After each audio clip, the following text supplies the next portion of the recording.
गजाननं भूतगणादिसेवितं कपित्थजम्बूफलसारभक्षितम् उमासुतं शोकविनाशकारणं नमामि विघ्नेश्वरपादपङ्कजम्। सदाशिवसमारम्भां शङ्कराचार्यमध्यमाम् अस्मदाचार्यपर्यन्तां वन्दे गुरुपरम्पराम्। अपारकरुणासिन्धुं ज्ञानदं शान्तरूपिणं श्रीचन्द्रशेखरगुरुं प्रणतोऽस्मि मुदान्वहम्। देवे देहे च देशे च भक्त्यारोग्यसुखप्रदं बुधपामरसंसेव्यं तं श्रीजयेन्द्रं नमाम्यहम्। नमामः शङ्करान् वाक्यविजयेन्द्रसरस्वतीं श्रीगुरुं शिष्टमार्गानुनेतारं सन्मतिप्रदं श्रीसत्यचन्द्रशेखरेन्द्रसरस्वतीस्वामिने नमः। सर्वमङ्गलमाङ्गल्ये शिवे सर्वार्थसाधिके शरण्ये त्र्यम्बके देवी नारायणि नमोस्तुते। ప్రియమిత్రులందరికీ కూడా హృదయపూర్వక ధన్యవాదాలు. ఆత్మీయులారా, మన మహాత్ములు వారి యొక్క యోగదానం ఈ యొక్క సమాజానికి, ఈ యొక్క దేశానికి, మన ధర్మానికి చేసిన విషయాలను మనం పరంపరగా సద్గురు కృప వలన మనం చర్చిస్తూ ఉన్నాం. శాంతియుత వాతావరణంలో మనమందరూ కూడా జీవించాలి. అందుకు దోహదకారిగా ఉన్నవారెవరు? మహాత్ములు. ఒకవేళ మహాత్ములే ఈ లోకంలో అవతరించకుండా ఉంటే ఒక్కసారి కల్పన చేసుకోండి, మనం ఏమై ఉండేవారిమో. అందుకే ఒక మహాత్ముడు అంటారు, తల్లి, తండ్రి, సహోదరులు వారు ఉన్నప్పుడు వారి విలువ తెలియదు, వారు లేనప్పుడు మాత్రమే వారి విలువ తెలుస్తుంది అని. అందుకే మహాత్ములు అనేటువంటి వారు ఉన్నప్పుడు వారిని సదుపయోగం చేసుకున్న బుద్ధిమంతులు కొందరు, వారు ఉన్నప్పుడు వారిని సరిగా అర్థం చేసుకోలేక విపరీతమైనటువంటి అపప్రచారాలు చేసేటువంటి వారు కొందరు. మనం ఈ దౌర్భాగ్యానికి ఏం చెప్పాలి? వారిని సరైనటువంటి మార్గంలో ఏం చేస్తున్నారు అనేటువంటిది ఆలోచన చేసేటువంటి దానికి మనకు బుద్ధి అవసరం. కొంతమంది కుహనా సంస్కారం ఉన్నటువంటి వారు అంటారు వారిని, ఆ పదాలు నాకు తెలియదు, కానీ కొంతమంది ఏమంటుంటారంటే తాము చదివినటువంటి చదువు ఏదైతే ఉందో ఆ చదువు వలన వారికి మనశ్శాంతినివ్వనటువంటి మార్గాలను వాళ్ళు ఎన్నుకున్నారు. మానవ జీవితంలో అత్యధిక ప్రాధాన్యమైన ఏంటంటే పశుపక్షాదులు కూడా మనశ్శాంతిని కోరుకుంటాయి.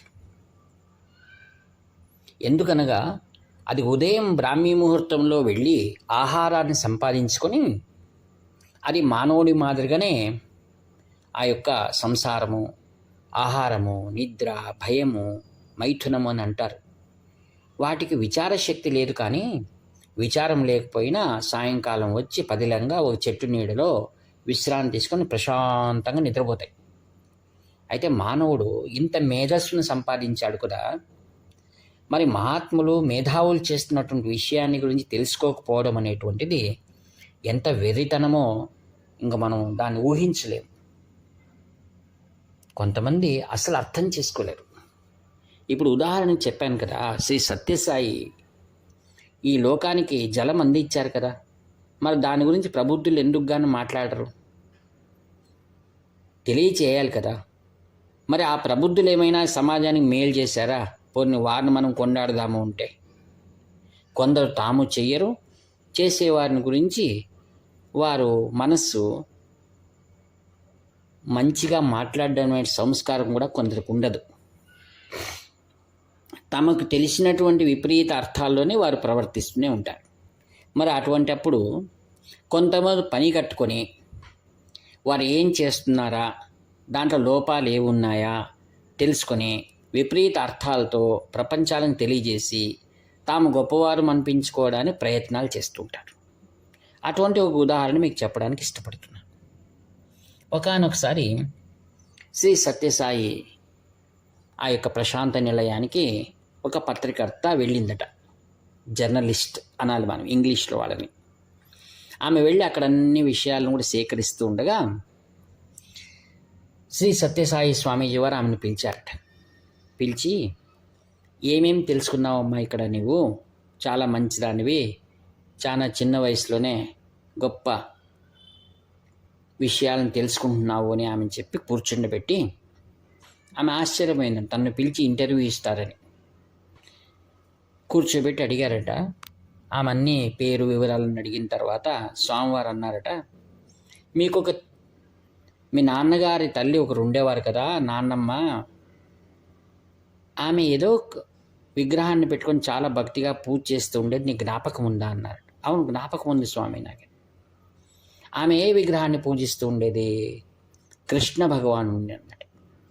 అది మీ ఇంట్లో నుంచి ఒకసారి వెళ్ళిపోయింది కదా? అవును స్వామి, వెళ్ళిపోయింది, అది ఎన్ని చోట్ల వెతికినా దొరకనే లేదు. స్వామివారు అన్నారట, అదే చింతతోనే పాపం ఆమె చివరి శ్వాస వదిలినట్టుంది అన్నారు. అవును, నిజమే స్వామి.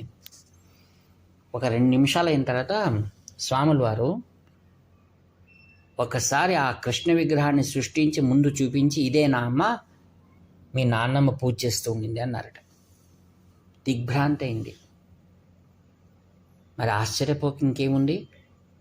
అందుకే మన మేధాశక్తి అనేటువంటిది చాలా చిన్నది. మనము ఈ మేధస్సుతో విశ్వంలో ఉన్నటువంటి విషయాలను తెలుసుకోవడానికి ప్రయత్నించినట్టు. అంటే చిన్న పక్షి ఆ యొక్క గరుడుని మాదిరిగా ఆకాశంలో ఎగరడం సాధ్యమవుతుందా? కాదు. అందుకే ప్రతిదానికి పరిమితి అని ఉంది. ఆ పరిమితుల్లో మనం ఉన్నాం. అదే మన పరిమితులు ఇతరులకు మంచి చేయడానికి కూడా పరిమితి ఉంది, ఇతరులపైన అపప్రచారం చేయాలన్న పరిమితి ఉంది.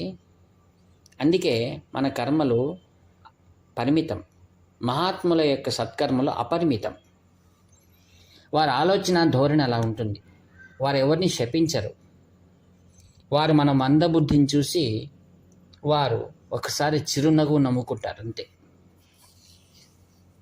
అందుకే మనం ఇంకా బాల్యావస్థలో ఉన్నామని తెలుసుకోవాలి. ప్రతి ఒక్క విషయాన్ని కూడా విదేశీయులు పరిశోధన చేశారు. హుయాన్ సాంగ్ వచ్చాడు.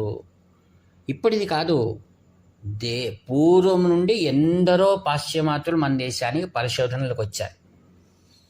ఆ పరిశోధనలో వాళ్ళకి తేలిన విషయం ఏమిటి?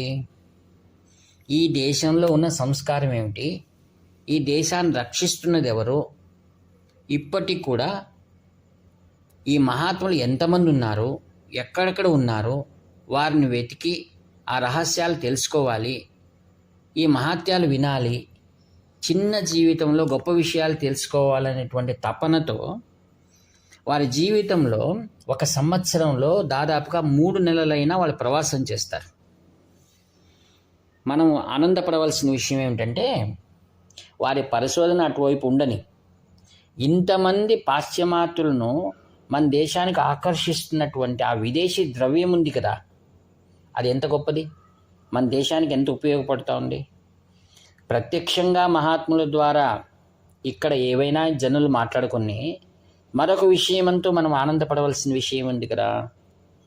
మన దేశానికి విదేశీ ద్రవ్యమంటూ వస్తుంది. మరి ఈ దేవాలయాన్ని చూడడానికి వస్తున్నారు. కృష్ణదేవరాయలు వెళ్ళిపోయారు, ఛత్రపతి శివాజీ మహారాజు వెళ్ళిపోయారు. అయితే వారి ఆనవాళ్ళు మిగిలి ఉన్నాయి కదా. వారు చేసినటువంటి వైభవమైనటువంటి కార్యక్రమాలు అవి ప్రత్యక్షంగా దర్శనమిస్తున్నాయి మనందరికీ. తంజావూరు అనండి, మరొకటి అనండి, ఏదైనానండి, ఈ దేశంలో ఏ దేవాలయాలకు వెళ్ళినా కూడా ఆ బృహత్తర మందిరాలను ఏ ప్రభుత్వమైనా కట్టించగలదా? ఏ విదేశీయులైనా కట్టించగలరా? ఆత్మీయులారా, కాంచీపురంలో ఒక 7 కిలోమీటర్ల దూరంలో ఓరికై అని ఉంటుంది. ఓరికై అనగా ఒక్కరోజు రాత్రి అని అర్థం. అనగా ఒకానొకసారి ఒక మహారాజు ఒక వైష్ణవ భక్తుణ్ణి నిందించినందువలన ఆయన వెళ్ళిపోతారు, అక్కడి నుంచి కాంచీ నుండి వెళ్ళిపోతారు. ఆయనతో పాటు గురువు వెళ్ళిపోతాడు. ఆ రోజు రాత్రి చీకటిగా మారింది కాంచీపురం. ఓరికై అనే చోట వారు విశ్రాంతి తీసుకున్నారు. ఆయనతో పాటుగా భగవాన్ విష్ణువు కూడా వెళ్ళిపోయాడు, వరదరాజస్వామి. ఆశ్చర్యపోయాడు మహారాజు. భక్తుణ్ణి అనుసరించుకుంటూ భగవంతుడు వెళ్ళిపోయాడు కదా అని. అప్పుడు వెళ్ళి భగవంతుని ప్రార్థిస్తే, నా భక్తుడు ఒప్పుకుంటే నేను తిరిగి కాంచీకి వస్తానన్నాడు. ఆ భక్తుడు అన్నాట, గురువుని కాళ్ళు పట్టుకున్నాను, గురువుని అడిగాడు. గురువు అన్నాడు, నా శిష్యుడు ఒప్పుకుంటేనే రావాలి కానీ వాడు వచ్చిండేది ఇప్పుడు, నేను కాదు అన్నాడు. ఈ కథను మనకేమనిపిస్తుంది చెప్పండి? ఈ యొక్క భక్తుని యొక్క పరాకాష్ఠ ఎంత గొప్పది. భగవంతుడే భక్తులను వెంబడించిన దేశం ఇది. పాండురంగడే మాతాపితుల సేవ చేస్తున్నట్టు పుండలీకునికి అక్కడ వాసస్థానమై ఏర్పాటు చేసింది పండరీపురం. ఏ ధర్మంలోనైనా, ఎక్కడైనా, ఏ చరిత్రలోనైనా భగవంతుడు భక్తులను అనుసరించి వచ్చినటువంటిది ఎక్కడైనా నిదర్శనాలు ఉన్నాయా? ఎక్కడ లేవే. మా ధర్మంలో చేరండి, మేము భగవంతుని తీసుకువెళ్తాము అంటే ఇక్కడ అంటున్నారు, అయ్యా మమ్మల్ని భగవంతుడు అనుసరిస్తున్నాడు ఈ దేశంలో, ఈ ధర్మంలో. అంటే ఈ ధర్మం అనేటువంటిది ఏమిటి? మన సనాతన ధర్మం అదేదో మంత్రాలు, వేదాలు, పురుష సూక్తం, శ్రీ సూక్తం కాదండి. ఇక్కడ మన దేశంలో మన సంస్కృతి వేదంలో చెప్పిన దాన్ని సామాన్యుడి నుండి దాన్ని అనుసరిస్తున్నందువలన ధర్మాన్ని అనుసరిస్తున్న వారిని భగవంతుడు అనుసరిస్తాడు. ఇది ఈ ధర్మం, ఈ దేశంలో ఉన్నటువంటి గొప్పతనం. ద్రౌపది మానభంగం జరుగుతున్నప్పుడు అక్కడ చీరలు తీసేస్తూ ఉంటే భగవంతుడు పైనుండి వైకుంఠం నుండి చీరలు అందించిన విషయం పురాణ కాలమైతే, ఈ కలియుగంలో తల్లిదండ్రులు సేవ చేసుకున్నటువంటి పుండలీకునికి చూడడానికి భగవాన్ విష్ణు వచ్చాడు. అదొక క్షేత్రంగా వెలిసింది. ఆత్మీయులారా, ఆ ఓరికైలో ఉన్నటువంటి దేవస్థానం ఉంది కదా, అది కాంచి కామగోడి పరమాచార్య స్వామి వారి కోసం ప్రదోషం మామ అనేటువంటి వెంకటరామన్ అనే ఆయన రైల్వే ఉద్యోగి స్వాముల వారి కోసం దేవాలయం కట్టవాలని సంకల్పంతో తన వద్ద ఉన్నటువంటి ధనాన్నంతటినీ కూడా, అంటే తన భార్య పుష్టి కూడా తీసి, రైల్వే ఉద్యోగి ఆయన స్వాముల వారి కోసమే పూజలు చేస్తూ, స్వాముల వారిని అనుసరిస్తూ, ఎక్కడ వెళ్ళినా స్వాముల వారి ప్రదోషం కోసం వెళ్ళడం పరమాచార్య స్వామి వారి కోసం. చివరిగా అది మాతృభూమి ట్రస్ట్ అయ్యి అదొక దేవాలయం నిర్మాణం జరిగిందండి. నేను ఆ దేవాలయ నిర్మాణం సమయంలో నేను వెళ్ళాను, ఉన్నాను కూడా. ఇవి నేను చెప్పేటువంటి ప్రవచనాలు ఉన్నాయి కదా, ఇది నా అనుభవాలు, నా యొక్క అనిసికే అంటారు కన్నడలో, అంటే నాకు అనిపించేటువంటి మీతో నేను పంచుకుంటున్నాను. ఇది నా స్వానుభవాలు మీతో పంచుకోవడం.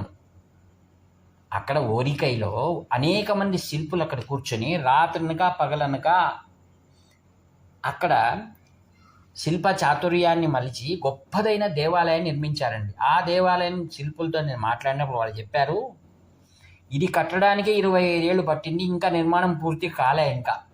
మరి బృహదేశ్వరాలయము, హంపిలో ఉన్న విరూపాక్ష దేవాలయాలు, ఈ దేవాలయాలు నిర్మాణం చేయడానికి ఎన్ని వందల సంవత్సరాలు ఉంటుంది. ఈ చిన్న దేవాలయం కట్టడానికే ఓరికైలో ఆ యొక్క మణిమంటపం కట్టడానికి 200 కోట్లు అవుతా ఉంది. మరి ఇప్పుడు తంజావూరు బృహదేశ్వరాలయాలంతా ఎంత ఆస్తి ఉండవచ్చు, ఎంత ఐశ్వర్యం ఉండవచ్చు, ఎన్ని వేల కోట్లు కావచ్చు.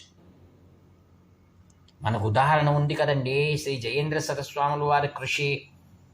దాని ద్వారా మనం ఈ రామజన్మభూమిని తీసుకున్నాం కదా. ఇప్పుడు ఎన్ని వేల మంది ప్రాణాలు అర్పించారు, ఎంతమంది స్వయం సేవకులు ప్రాణత్యాగం చేశారు. మన దేశంలో ఆశ్చర్యం ఏమిటంటే, ఎంత ఇదేం ప్రాయశ్చిత్తమా, కర్మనా, ఏం చెప్పడానికి నాకు అర్థం కాకుండా ఉంది. స్వతంత్రం కోసం ప్రాణాలు అర్పించిన వారిని చూశాం. అందులో శాంతియుతంగా మనం స్వతంత్రం రావాలా అనేటువంటి మహాత్మా గాంధీజీ యొక్క సందేశం. దానికోసం ఎందరో రాజకీయ నాయకులు ఎందరో మరణించారు కదా.